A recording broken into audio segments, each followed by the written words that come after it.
Bienvenida, muchas gracias. Gracias a vosotros. Siéntate, por favor. Sí. Ay.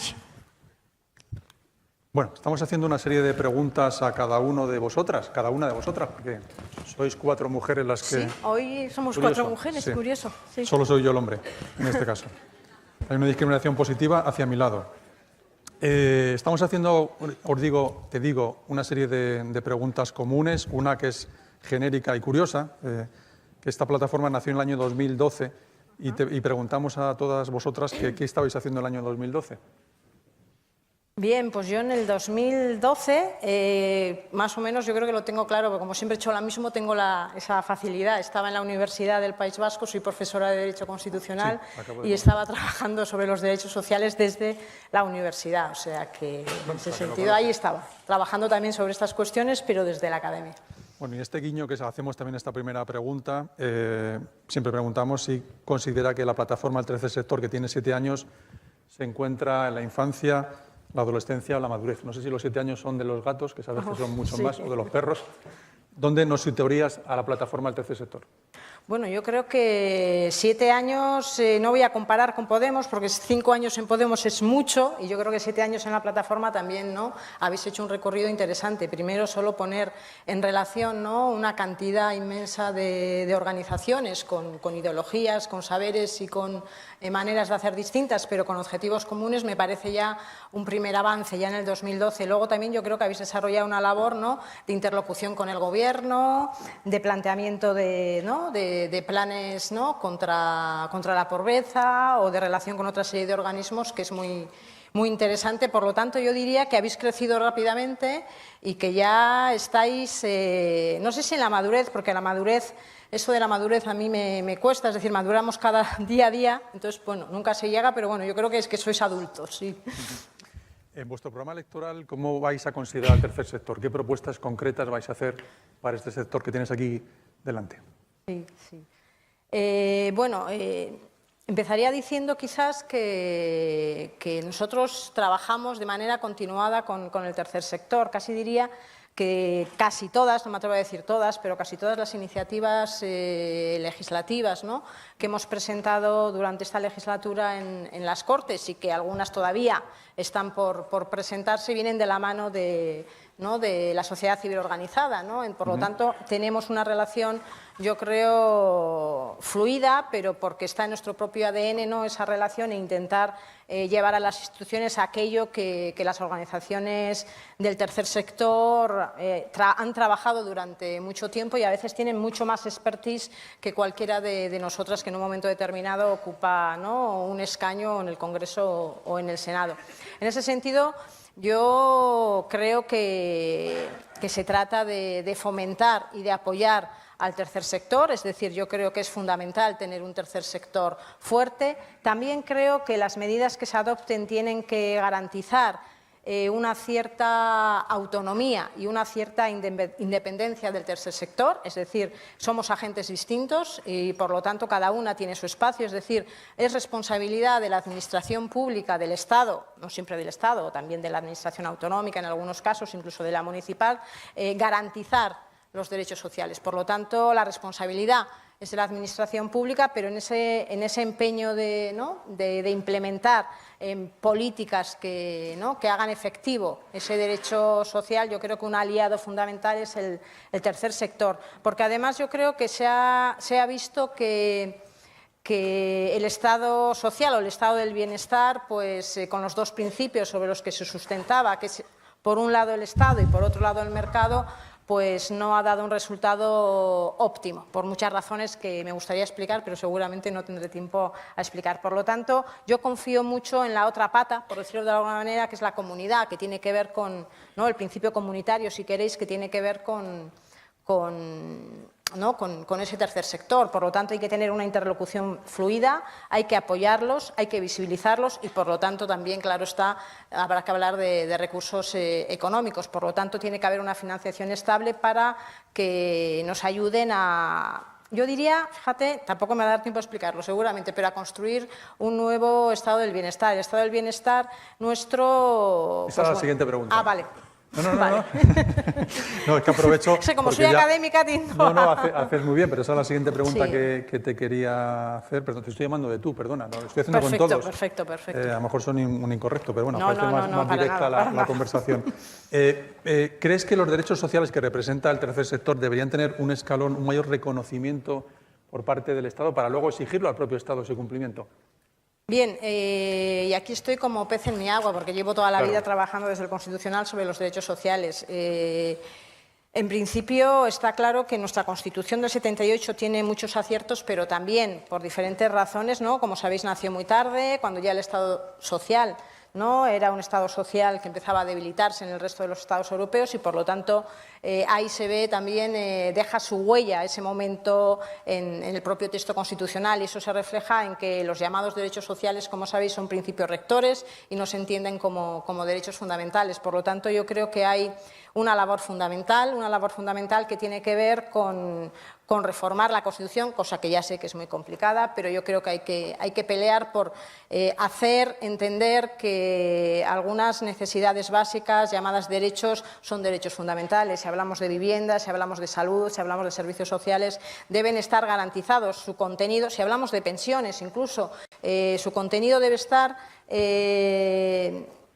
más explicitado en el propio texto constitucional y debe tener garantías reforzadas y deben llamarse como lo que son derechos humanos, y aquí, si lo traducimos al lenguaje, digamos, más jurídico, son derechos fundamentales. Entonces, por un lado, reforzar su contenido, por otro lado, reforzar sus garantías, y volvemos a lo mismo, es decir, no se pueden hacer políticas públicas si no hay recursos económicos, y por lo tanto, yo creo que habría que garantizar, ya lo han hecho en algunos estados, un suelo para destinar un suelo de recursos económicos a las diferentes políticas públicas. No podemos tener una educación de calidad o no podemos tener, vamos a poner el acento en donde estamos casi peor, que es acceso a la vivienda, si tú no destinas recursos. Si destinamos, si hablamos del derecho a la vivienda, si cualquier Estado europeo, gobierne quien gobierne, destina un 1% del PIB a vivienda, por eso tienen un parque público y por eso hacen las políticas que tienen. Nosotros destinamos, si no recuerdo mal, un 0,1, con lo cual, fijaros lo que nos queda. Por lo tanto, sí hay un trabajo por hacer muy importante. Me alegra porque parece que estás siguiendo el guión. Siguiente pregunta. Financiación. ¿Cómo se aporta la financiación, una financiación estable, sostenible, para el tercer sector en los próximos años?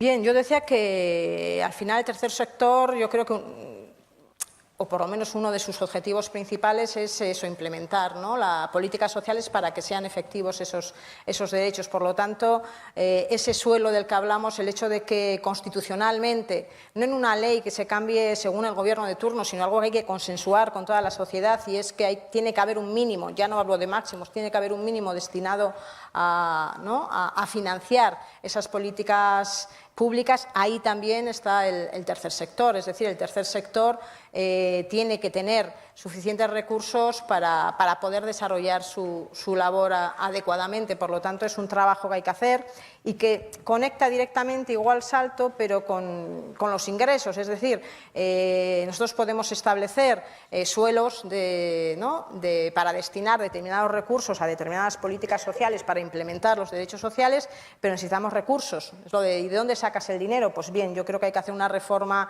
fiscal importante donde, sobre todo, aquellos que más tienen se hagan corresponsables con subvencionar, ¿no?, esas políticas sociales. Por lo tanto, en nuestro programa pues hay bastantes medidas que van encaminadas a parecernos un poco más, no estoy hablando de cosas extrañas, parecernos un poco más a los Estados europeos.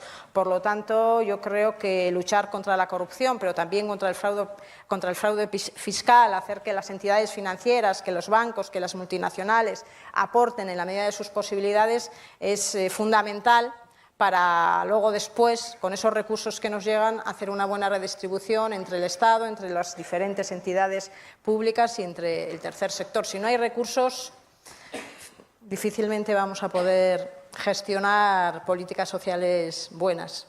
Bueno, vamos a tocar el turno al público. Fíjese el taco que tengo aquí. Cada vez van llegando más preguntas. No, todas no son para ti. Vale.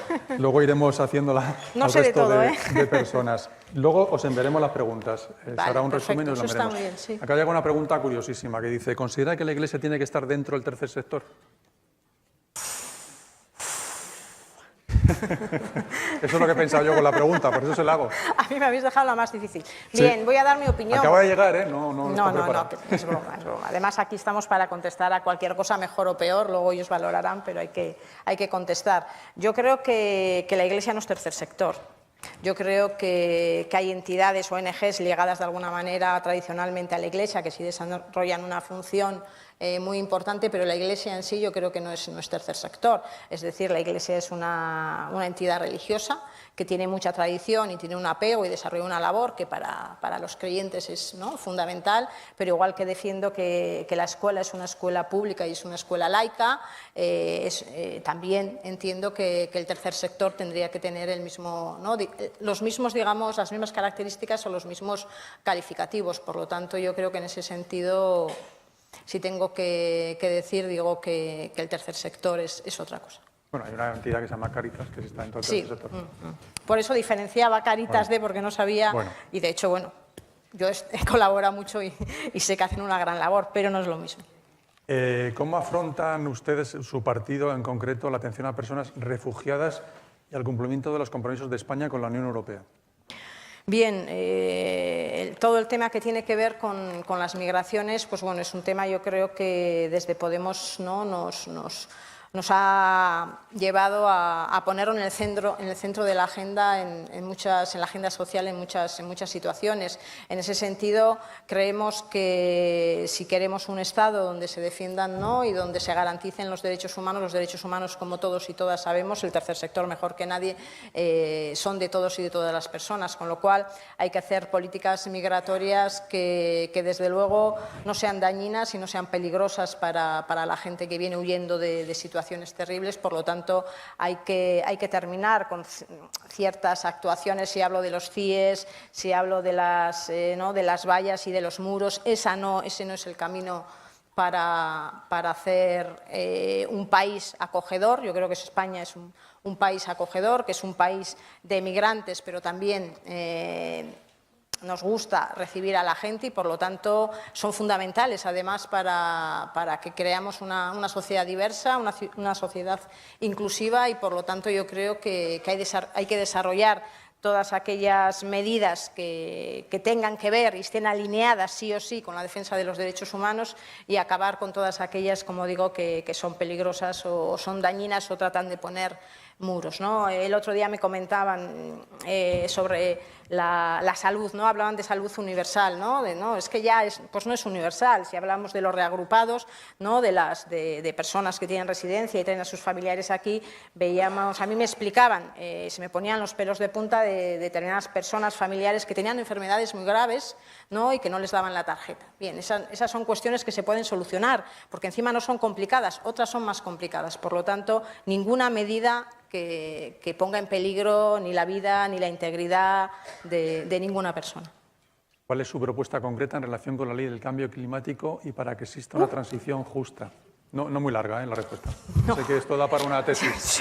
Sí. Yo no soy experta en estos temas, pero sí es verdad que hemos presentado en la última legislatura una estupenda ley de cambio climático. Además, estaba abanderada por personas que son fuerzas hermanas y vienen con nosotras, y yo sé ahí que Juancho López Uralde, por ejemplo, a que todos conoceréis, ha trabajado mucho y además es compañero de allí de Euskadi, y hemos presentado también el plan Horizonte Verde, que hemos llamado. Entonces hemos establecido una serie de medidas, ¿no?, para llegar a luchar con ese cambio climático que tiene que ver, no voy a entrar, ¿no?, con las energías renovables, con caminar hacia eliminar la contaminación, con el coche eléctrico, es decir, incluso un banco público, porque claro, volvemos a lo mismo, un banco público que nos permita hacer esa transición hacia un modelo que no lo vamos a hacer en una legislatura. Es decir, si alguien piensa que va a tener una medida estrella y va a acabar con el cambio climático, yo creo que tiene que haber, vuelvo a lo mismo, un pacto social, un consenso de largo recorrido donde caminemos dirigirnos, ¿no?, hacia un país más sostenible. Yo creo que tenemos que ser corresponsables con las generaciones futuras y no nos podemos permitir dejar a nuestros hijos y a nuestras hijas, y lo digo por las mías, un planeta dañado. Por lo tanto, yo creo que también lo primero, de las primeras cosas que vamos a hacer según se abra la legislatura y esperemos que empecemos a funcionar rápidamente, es registrar una ley de cambio climático, volver a registrar una ley de cambio climático. ¿Qué va a hacer su partido para la defensa y protección del colectivo LGTBI?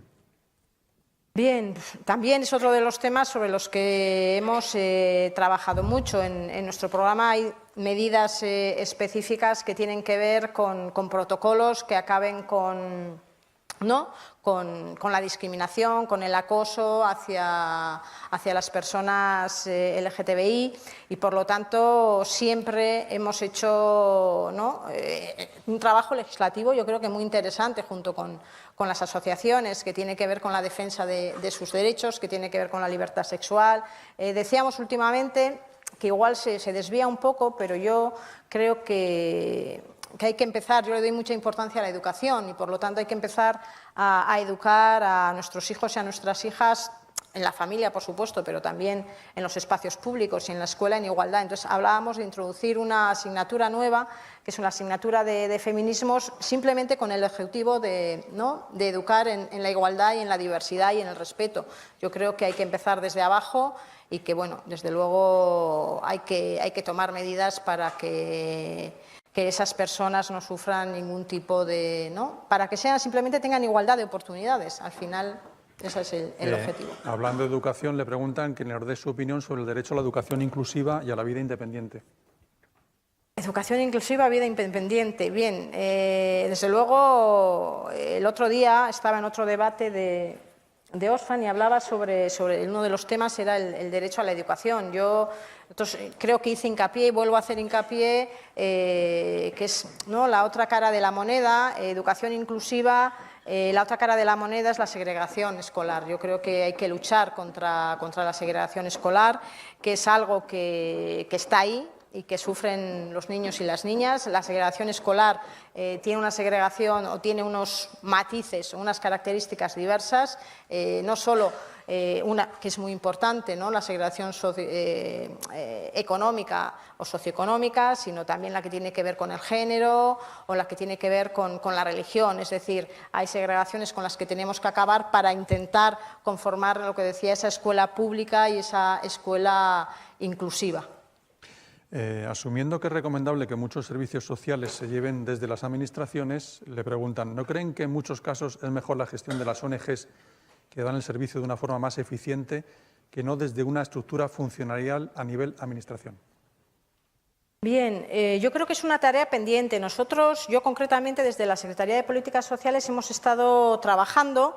Una de nuestras ideas, intento explicarlo muy rápido, es tener para el principio de la legislatura, no para el primer día, porque todavía está sin elaborar, una ley de servicios sociales que realmente tenemos, yo creo, la obligación de repensar unos nuevos servicios sociales para el siglo XXI. Y yo creo que ahí juega un papel muy importante el tercer sector. Es decir, de hecho, algunas de las medidas que tenemos en el programa que tienen que ver con servicios sociales hablan de acabar con la externalización, entendida pues como algo que hace daño a la prestación del servicio, de un servicio de calidad, pero sí tener una relación con las organizaciones, con el tercer sector, con la economía solidaria, para que puedan, en cierta manera, complementar la actividad de servicios sociales. Yo creo que aquí, en muchas políticas, pero sobre todo en la política de los servicios sociales, el principio que decía yo anteriormente, comunitario, yo creo que el tercer sector puede jugar un papel importante. Y también algunas cuestiones que comentan, sobre todo que vienen desde el sector más profesional de servicios sociales, que a veces los servicios sociales se han quedado un poco como gestores de ayudas, como el último recurso. Entonces, bueno, yo creo que queda un trabajo importante por hacer, mirando como siempre hacia arriba, hacia Europa, y esa ley de servicios sociales la tenemos ahí medio hilvanada, y yo creo que ahí el tercer sector tendrá un papel importante. 31.000 personas viven sin hogar en España. Este problema sigue en aumento y el sistema tradicional de albergue no está funcionando. ¿Qué soluciones propone Podemos para solucionar el sin hogarismo? Una palabra creo que nueva. Los homeless o los sin hogarismo.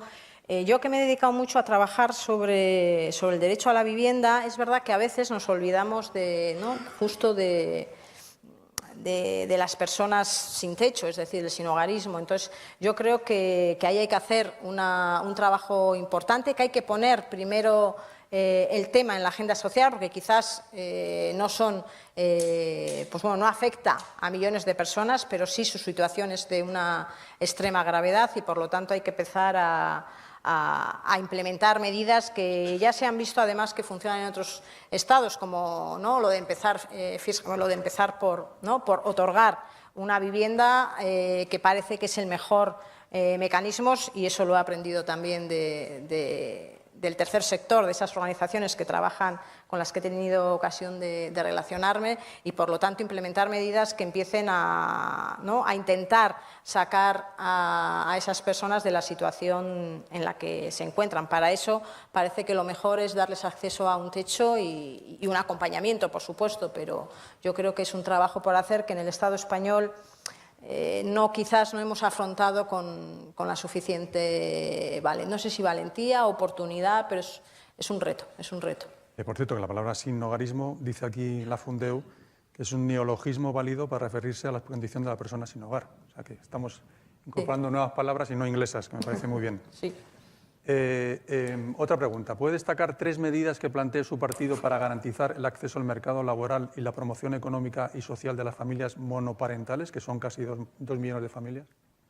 Bien, yo creo que hay que hay medidas concretas que tienen que ver con que las familias monoparentales haya una discriminación positiva en relación a las familias monoparentales, es decir, que tengan acceso de una manera más puntual a las subvenciones y a los apoyos. Desde, las ayudas, nosotros hablábamos o tenemos una ley que hemos registrado en el último periodo ya, porque la teníamos, que es una ley de suficiencia de ingresos, digo por hablar de algo, porque es como muy amplio. Pues en esa ley de suficiencia de ingresos, es una ley a la que atraviesa desde el principio hasta el final la perspectiva de género, y en la que las familias monoparentales tienen una posición importante. También yo creo que en el acceso a un techo, a la vivienda, volvemos a lo mismo, también tienen que ser familias que tengan una especial protección. Si todos sabemos que esa frase que se dice mucho, que la pobreza tiene cara de mujer, en este caso las familias monoparentales que están, vamos a decir, lideradas por una mujer con hijos, yo creo que ahí hay que hacer un esfuerzo importante para sacar de la pobreza, porque los índices de pobreza en relación a este tipo de familias, la verdad es que son abrumadores. Esta vez sí la pillan, esta pregunta, digo. Dice, ¿Podemos incluir en su programa electoral un 20% de compromiso con un pacto de Estado por la infancia o una ley de violencia contra la infancia? Sin embargo, estos compromisos han desaparecido de su programa electoral. ¿Cuál es el motivo? ¿Ya no es una prioridad? Por eso digo que van a pillarla. A ver, repíteme otra vez. Es el compromiso de su programa, que ya no está, parece ser, de dedicar un pacto de Estado por la infancia o una ley de violencia contra la infancia y con una asignación económica. Bien, no sabría decir si exactamente, seguramente se han reformulado. Lo que sí tengo claro es que la infancia ocupa un lugar privilegiado. Si antes hablábamos de las familias monoparentales, o monomarentales igual, mejor dicho, en este caso la infancia sigue teniendo el mismo lugar. Por lo tanto, igual es verdad. No me atrevería a decir que no han desaparecido, porque igual se han reformulado, pero desde luego que hay medidas para luchar contra la pobreza infantil, vamos, yo creo que no voy a sacar el programa aquí porque me da como vergüenza sacarlo y empezar a mirarlo, pero a quien sea, si le tengo que mandar la información, es decir, porque no quiero que ni siquiera se ponga a poner en duda que ese es uno de los trabajos fundamentales, desde ayudas a hijos a cargo, es decir, es uno de los elementos. Si vuelvo y hablo de memoria, si el otro día hablábamos del derecho a la educación y hablábamos de que la igualdad de oportunidades sea real y sea efectiva, tal como dice el artículo 9.2 de nuestra Constitución, hablábamos, por ejemplo, no solo de que tuvieran materiales adecuados, etcétera, etcétera, sino hablábamos de los comedores como un elemento fundamental de ayuda para contrarrestar, no voy a decir para eliminar, pero para contrarrestar el derecho al alimento, porque estamos hablando de cuestiones muy, muy básicas, con lo cual, elemento fundamental en nuestro programa. ¿Para cuándo un trabajo digno con sueldos dignos o en vez de eso, lo que se está creando ahora, dicen que son trabajadores pobres? Sí.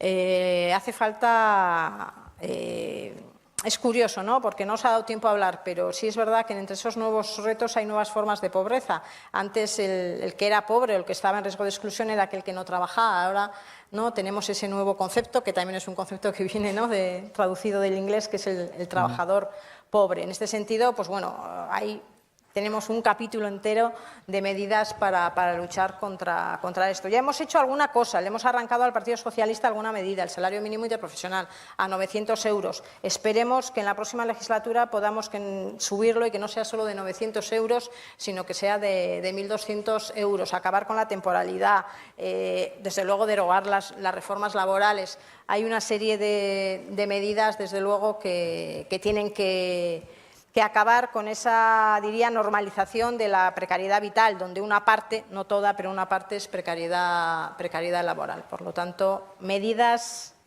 a tutiplé. Bueno, y vamos ya con la última pregunta, que dice lo siguiente. Sabiendo de las limitaciones económicas y de recursos para las organizaciones sociales de interés general, le preguntan si no habría que priorizar los fondos y subvenciones del Gobierno que destinan los programas acordes con el cumplimiento de los derechos sociales y que así aparezcan las convocatorias oficiales. Yo creo que sí, que hay que hacer una especie de diagnóstico y de estudio de cuáles son las prioridades en relación a las políticas a desarrollar, y en ese sentido también redefinir el trabajo digamos, del tercer sector o de las ONGs para poder afrontar conjuntamente. Yo creo que es una tarea, no es una tarea solo del Gobierno, por decirlo de alguna manera, sino que tiene que ser una tarea bidireccional, donde nos sentemos con el tercer sector para definir cuáles son aquellos programas que son más efectivos y, sobre todo, también van a acabar haciendo posible que los ciudadanos y las ciudadanas ejerzan los derechos sociales. Pues muchas gracias por estar con nosotros. ¿Va a seguir como candidata senadora por Guipúzcoa? Me cambio de cámara. Ahora me presento como candidata por Guipúzcoa al Congreso. ¿Y qué número? Primera. Primera, o sea, que entonces, tiene que ir muy mal, seguramente estaré en... Por eso digo, es que ahora lo de los números es importante para conseguir el puesto o no. Bueno, por lo y visto, si no, volveré a la universidad y me quedaré tan contenta. Bueno, o sea, pues muchísimas no tan gracias. contenta, pero bueno. Lo digo porque así es más fácil. Ahí no... Sí. Es más fácil luego para el sector, que a veces que nos pasa que, igual que nos cambian a los ministros, también nos cambian a los diputados y los senadores. Bueno, sí. Más especialmente en esta legislatura, ¿no? Bueno, de todas formas, yo creo que voy a ser, además en Euskadi, no sé si os acordaréis, pero ganamos las últimas elecciones generales, con lo cual esperamos repetir resultados. Pero en todo caso, yo voy a seguir siendo la secretaria de Políticas Sociales de Podemos, con lo cual, y es la parte que más me gusta, o sea que me tenéis para cualquier cosa. Muchísimas gracias, Pilar. Vale, gracias a ti. Bueno, gracias.